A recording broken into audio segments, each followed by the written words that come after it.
remember the first time I stepped into Blackridge Correctional Facility. The air was thick with something indescribable, something heavy, oppressive. The kind of weight that settled into your bones the moment you walked past the razor wire fences. The prison loomed against the dark sky, an unforgiving fortress of concrete and steel built to hold the worst of the worst. Serial killers, cannibals, men who had committed atrocities so vile their names were whispered like urban legends. The drive up had been unsettling enough. Miles of barren land stretched on either side of the cracked road leading to the facility. Not a single house, not a single gas station. Just endless nothingness. It felt deliberate, like the prison had been built in a place where even God had turned away.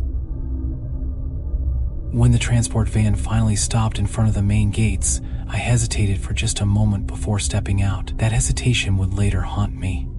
I was just a rookie then, fresh out of academy training, eager to prove myself. The other officers barely spared me a glance as I was ushered through intake, given my standard issue gear, and led to the warden's office. The walls in his office were lined with case files and security monitors, but the thing that caught my attention was the framed document on his desk. A list of rules. "Read it carefully," the warden said, his voice like gravel, "and don't take it lightly." I picked up the paper, scanning the neatly typed words. I thought it was a joke at first, a hazing ritual for new officers. But the warden's expression was dead serious. His eyes, sharp and unblinking, bore into mine as if searching for something. I had the distinct feeling that whatever he saw, he didn't like. Rules 4. Night Shift Officers 1. Do not acknowledge inmate 138 if he speaks to you. He has been in solitary confinement for the last 12 years. Do not open his cell. 2. If you hear footsteps behind you, but see no one, keep walking. Do not turn around. 3. At exactly 3:15 a.m., the intercom will play static. Do not attempt to fix it. Do not listen for voices. 4. If an inmate appears outside their cell when they are supposed to be inside, do not react. Continue your patrol. A second glance might invite it closer. 5. If you see Officer Reynolds, report to the warden immediately. Officer Reynolds has been missing for 4 years. 6. Do not, under any circumstances, enter cell block D. I let out a dry chuckle and glanced up. This a joke? The warden's gaze didn't waver. His face remained expressionless, save for the slight tightening of his jaw. He exhaled slowly, leaning forward with his hands clasped on the desk. The silence stretched between us, thick and unyielding. "You're free to believe whatever you want," he finally said. "But belief won't save you when something calls your name in the dark." I felt a chill crawl up my spine. "So you're saying all of this is real?" He didn't answer right away. Instead, he pulled open a desk drawer, retrieved a worn-out folder, and slid it across the desk. I hesitated before picking it up, flipping through the pages. Incident reports, accounts from past officers, complaints of shadows moving in places they shouldn't, voices echoing from empty corridors, prisoners who, according to records, did not exist. The words on the paper blurred slightly as my pulse quickened. Some reports were brief, almost clinical. Others had frantic, scrawled handwriting, descriptions of things lurking in the corners, of inmates with blank eyes standing at the foot of bunks, just before vanishing into thin air. I reached a page that sent a bolt of unease through me. Missing, Officer Michael Reynolds. Last seen, February 18th, 2019. My mouth went dry. What happened to him? The warden took a deep breath, rubbing his temples. One night, Reynolds decided to test the rules. Said they were bullshit, that we were messing with him. He ignored the list, did everything he wasn't supposed to do. And? I pressed. The warden's eyes darkened. We never found a body, just his radio and a trail of blood leading to cell block D. I swallowed hard, my fingers tightened around the edges of the folder. The whole thing sounded ridiculous, but the weight in the warden's voice, the look in his eyes. He believed it. I wanted to call it hazing, a long-standing joke played on new recruits to keep them on their toes. but the uneasy feeling in my gut wouldn't go away. The warden leaned back in his chair and tapped a finger on the list of rules. "You don't have to believe me, kid, but if you want to last longer than Reynolds, I suggest you follow these." I stared at the paper, my grip tightening. The words swam in my vision, taking on a sinister weight. My throat felt dry, but I forced myself to nod. "Understood," I said, though I wasn't sure I meant it. I should have taken them more seriously. The warden didn't smile. "You tell me, rookie, just follow the damn rules." That was my first mistake. I didn't take them seriously. By midnight, the prison was eerily silent. Blackridge held some of the worst criminals in the country, but at night the heavy walls swallowed all sound. The only thing keeping me company was the steady buzz of the fluorescent lights. The deeper I walked into the corridors, the more I felt it. The sensation of being watched. Every so often, I'd glance over my shoulder, but there was nothing. Just the endless rows of cells and shadows stretching into infinity. Then, at exactly 12:45 a.m., I heard it. Faint, dragging footsteps behind me. My gut twisted. The rule echoed in my head, "Do not turn around." My breathing came fast, my palms slick with sweat. The footsteps followed me, slow and deliberate, but when I reached the end of the hall and turned the corner, they stopped. Shaking it off, I continued my patrol. But the unease never left me. At 3:15 a.m., the intercom crackled. Static poured through the speakers, filling the empty corridors.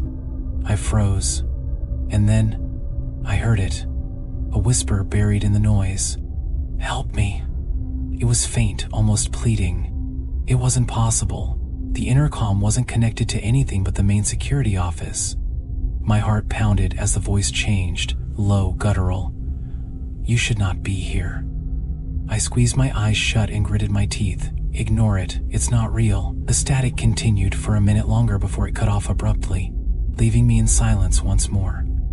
I told myself it was just a prank, the veteran officers trying to scare me. But then I saw him, Officer Reynolds. He stood at the end of the hall, his uniform tattered, his face a hollow mask of something not human. His eyes, black pits, locked onto mine, and his mouth twisted into a grin. My stomach turned ice cold. I turned and ran. I didn't stop until I reached the security office, my breath coming in ragged gasps. The cameras flickered. Cell block D's door. Wide open. It wasn't supposed to be open. The rule was clear. Do not enter cell block D. A low guttural noise rumbled from the speakers. And then the lights flickered off. I was not alone. A sharp, suffocating cold filled the air, so intense that my breath came out in visible puffs. The silence was unnatural, almost predatory. My fingers hovered over the radio at my belt, but some deep primal part of me knew it wouldn't matter. Whatever was in cell block D wasn't something that could be stopped with reinforcements. The door creaked wider, revealing nothing but a yawning void of darkness.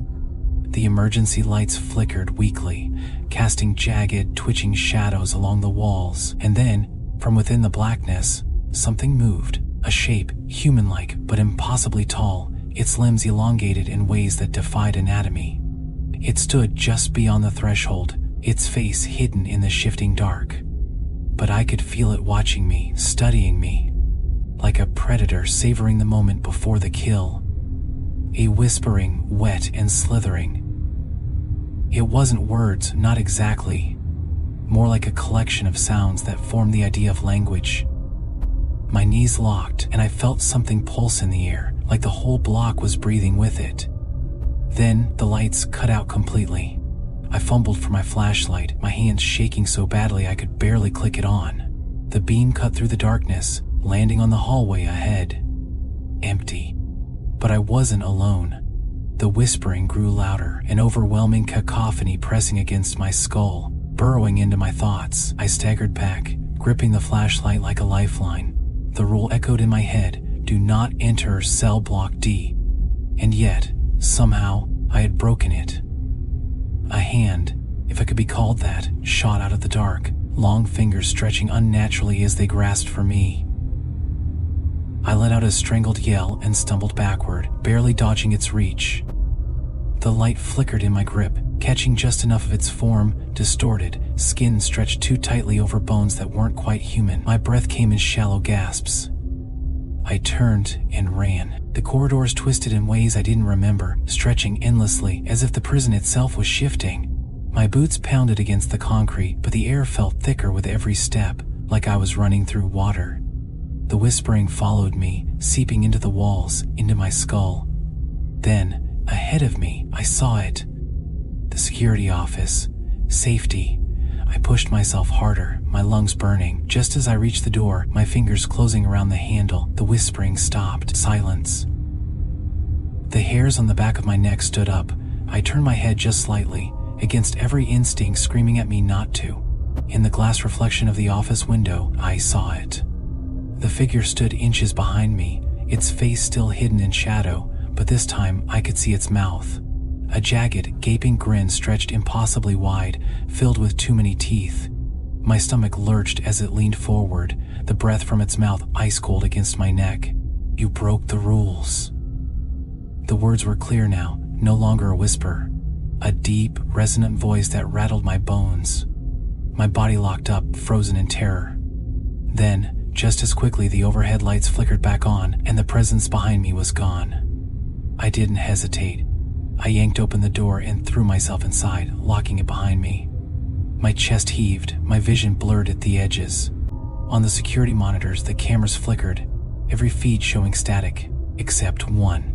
Cell block D. The camera feed showed the corridor outside its cells, empty, at first. Then, something shifted. A shape moved across the screen, long and unnatural, its head jerking at odd angles as it walked. And then, it stopped. Slowly, it turned toward the camera, its featureless face somehow seeing me.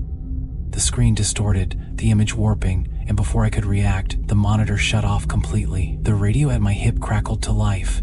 A single phrase came through in a voice that did not belong to any man. "See you soon." Then, it all went black.